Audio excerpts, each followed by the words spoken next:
Hello दोस्तों, स्वागत है आपका हमारे यूट्यूब चैनल ज्ञान एंड जीके पर।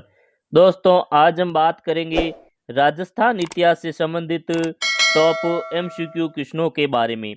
अगर आप राजस्थान की किसी भी भर्ती की तैयारी कर रहे हो तो उसमें राजस्थान इतिहास से संबंधित हर बार प्रश्न पूछे जाते हैं। अगर आपको ये वीडियो अच्छा लगे तो इस वीडियो को लाइक करें और चैनल को सब्सक्राइब जरूर करें। देखिए आज का पहला सवाल। महाराणा प्रताप ने अपना अंतिम स्थायी जीवन कहाँ व्यतीत किया था? यानी महाराणा प्रताप ने अपना अंतिम स्थायी जीवन कहाँ पे बिताया था? तो महाराणा प्रताप ने है जो अपना अंतिम समय चावंड में बिताया था। महाराणा प्रताप ने अपना अंतिम समय चावंड में बिताया था। हल्दी घाटी युद्ध के बाद महाराणा प्रताप कहाँ गए थे? हल्दी घाटी की युद्ध के बाद है जो महाराणा प्रताप कुंभलगढ़ गए थे। दोस्तों, आपको कमेंट करके जरूर बताना है कि हल्दी घाटी का युद्ध कब हुआ था। हल्दी घाटी का जो युद्ध है आप कब हुआ था, आपको कमेंट करके जरूर बताना है। अकबर का विरोध करने वाला राजपूताना का प्रथम शासक कौन था? अकबर का विरोध करने वाला राजपूताना का जो प्रथम शासक था वो था राव चंद्रसेन। राव चंद्रसेन जोधपुर के शासक थे और ये अकबर का विरोध करने वाले प्रथम राजपूत शासक थे। निम्न में से किस मुद्दे को लेकर मेवाड़ महाराणा संग्राम सिंह एवं मांडू यानी मालवा के सुल्तान महमूद खिलजी के मध्य युद्ध हुआ? किस विवाद को लेकर मेवाड़ महाराणा संग्राम सिंह और मांडू के सुल्तान महमूद खिलजी के मध्य युद्ध हुआ था? तो ये जो मुद्दा था वो था जलाल मेदिनी राय यानी मेदिनी राय को लेकर है जो मांडू के सुल्तान महमूद खां और मेवाड़ महाराणा संग्राम सिंह के मध्य युद्ध हुआ था। कुंभा के शासन काल में रणकपुर में जैन मंदिरों का निर्माण 1439 ईस्वी में किसने करवाया? यानी कुंभा के शासन काल में रणकपुर के जैन मंदिरों का निर्माण हुआ था। दोस्तों, आपको याद रखना है कि जो रणकपुर है पाली के अंदर, रणकपुर जो स्थान है वो पाली जिले के अंदर है। वहां पे जैन मंदिरों का निर्माण हुआ था 1439 में। 1439 में हुआ था और शासन काल था महाराणा कुंभा का। तो महाराणा कुंभा के शासन काल में रणकपुर में जैन मंदिरों का निर्माण 1439 ईस्वी में हुआ था। लेकिन ये जो निर्माण है वो किसने करवाया? तो ये निर्माण करवाया था जैन श्रेष्ठी धरणक शाह ने। जैन श्रेष्ठ धरणक शाह ने। ऑप्शन नंबर सी इसका सही आंसर होगा। निम्न में से किन वीरों ने महाराणा प्रताप के जाने के बाद हल्दी घाटी का युद्ध लड़ा था? यानी महाराणा प्रताप जब हल्दी घाटी का युद्ध छोड़कर मैदान से निकल जाते हैं, युद्ध के मैदान से, उसके बाद है जो युद्ध का नेतृत्व किसने किया था? तो युद्ध का नेतृत्व किया था हकीम सूर और भीम सिंह ने। हकीम सूर और भीम सिंह ने। ऑप्शन नंबर सी इसका सही आंसर होगा। मेवाड़ के किस रानी ने बादशाह हुमायूं से सहायता मांगी थी? चित्तौड़गढ़ या मेवाड़ की किस रानी ने बादशाह हुमायूं से सहायता मांगी थी? तो रानी कर्णावती ने है जो बादशाह हुमायूं से राखी भेजकर सहायता मांगी थी। कुंभा किसका परम भगत था? कुंभा किसका परम भक्त था? तो दोस्तों, कुंभा जो था महाराणा कुंभा वो विष्णु के भक्त थे। महाराणा कुंभा मेवाड़ शासक महाराणा कुंभा विष्णु के भक्त थे। महाराणा उदय सिंह ने उदयपुर की नींव डाली। यानी महाराणा उदय सिंह ने उदयपुर की स्थापना की थी। उदयपुर की स्थापना की बात करें तो ये उदय सिंह ने की थी। उदय सिंह ने की थी उदयपुर की स्थापना। दोस्तों, कब की थी उदयपुर की स्थापना महाराणा उदय सिंह ने? तो ये 1559 में की है। उदयपुर की स्थापना 1559 में की है महाराणा उदय सिंह के द्वारा। दोस्तों, अगर आपको ये वीडियो अच्छा लग रहा है तो इस वीडियो को लाइक करें और चैनल को सब्सक्राइब जरूर करें। महाराणा उदय सिंह द्वितीय का राज्याभिषेक कब किया गया या राज्याभिषेक कहाँ किया गया?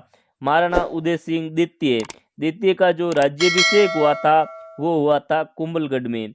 महाराणा उदय सिंह द्वितीय का राज्याभिषेक कुंभलगढ़ में हुआ था। वैद्यनाथ मंदिर की प्रशस्ति लिखवाई, यानी वैद्यनाथ मंदिर की जो प्रशस्ति है ये प्रशस्ति किसने लिखवाई थी? तो ये प्रशस्ति महाराणा संग्राम सिंह द्वितीय ने लिखवाई थी। वैद्यनाथ मंदिर पर की प्रशस्ति महाराणा संग्राम सिंह द्वितीय ने लिखवाई थी। महाराणा प्रताप का जन्म हुआ, महाराणा प्रताप का जन्म कहाँ हुआ था दोस्तों? महाराणा प्रताप को जो जन्म है वो कुंभलगढ़ दुर्ग में हुआ था। कुंभलगढ़ दुर्ग का एक अंतर दुर्ग है, अंत्य दुर्ग कहते हैं, यानी कुंभलगढ़ दुर्ग के अंदर ही एक छोटा दुर्ग है, उसे अंत्य दुर्ग कहते हैं। तो उसका नाम है कटारगढ़, उसका नाम है कटारगढ़। तो महाराणा जो प्रताप का जन्म हुआ था वो कटारगढ़ में हुआ था। कटारगढ़ में अगर बात करें तो वहां पे स्थित है एक बादल महल, उस बादल महल में महाराणा प्रताप का जन्म हुआ। राग चंद्रोदय, राग मंजरी, नर्तन निर्णय आदि ग्रंथों की रचना किसने की थी? देखिए वापस क्वेश्चन, राग चंद्रोदय, राग मंजरी, नर्तन निर्णय, नर्तन निर्णय आदि ग्रंथों की रचना किसने की थी? इन ग्रंथों की रचना की थी पुंडरीक विठल ने। राग चंद्रोदय, राग मंजरी और नर्तन निर्णय की रचना पुंडरीक विठल ने की थी। मानचरित्र की रचना किसने की? मानचरित्र जो ग्रंथ है इसके रचयिता है राय मुरारी दास। राय मुरारी दास के द्वारा मानचरित्र की रचना की गई है। जय सिंह चरित्र की रचना किसने की? जय सिंह चरित्र की बात करें तो दोस्तों इसकी रचना करने वाले थे राम कवि। जय सिंह चरित्र की रचना राम कवि ने की थी। अगला क्वेश्चन देखिए 16 नंबर क्वेश्चन, जय सिंह को मिर्जा राजा की उपाधि प्रदान की। जय सिंह को मिर्जा राजा की उपाधि किसने प्रदान की थी? तो जय सिंह को मिर्जा राजा की जो उपाधि देने वाले थे वो थे शाहजहां। जय सिंह को महाराजा की, मिर्जा राजा की जो उपाधि दी थी वो दी शाहजहां ने। अगला क्वेश्चन देखिए 17 नंबर क्वेश्चन, जयपुर नरेश, जयपुर नरेश सवाई जय सिंह ने किस युद्ध में मराठों की सेनाओं को पराजित किया था?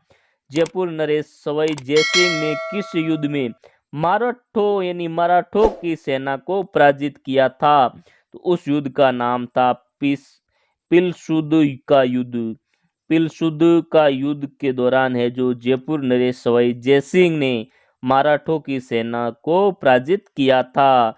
जीज मोहम्मद शाही, जेज मोहम्मद शाही एवं जय सिंह कारिका नामक ज्योतिष ग्रंथ की रचना किसने की? जीज मोहम्मद शाही और जय सिंह कारिका नामक जो ग्रंथों थे उनकी रचना करने वाले थे सवाई जय सिंह, उनकी रचना करने वाले थे सवाई जय सिंह। जीज मोहम्मद शाही और जय सिंह कारिका की रचना सवाई जय सिंह के द्वारा की गई है। अमीर खां पिंडारी को टोंक का नवाब स्वीकार किया गया। अमीर खां पिंडारी को टोंक का नवाब कब स्वीकार किया गया था? तो दोस्तों अमीर खां पिंडारी को टोंक का नवाब स्वीकार किया था 9 नवंबर 1817 को। 9 नवंबर 1817 को अमीर खां पिंडारी को टोंक का नवाब स्वीकार किया था। जयपुर को गुलाबी रंग दिया गया। जयपुर को गुलाबी रंग में किसने रंगवाया था? तो इसका जो सही आंसर होने वाला है दोस्तों वो है महाराजा सवाई राम सिंह द्वितीय द्वारा। जयपुर को गुलाबी रंग से महाराजा सवाई राम सिंह द्वितीय ने रंगवाया था। रणथंभौर में चौहान वंश की शुरुआत किसने की? रणथंभौर में चौहान वंश की शुरुआत करने वाले थे गोविंदराज, जो पृथ्वीराज तृतीय के पुत्र थे और इन्हीं ने है जो रणथंभौर में चौहान वंश के स्थापना की थी। दल पुंगल यानी विश्व विजेता की उपाधि किसने धारण की?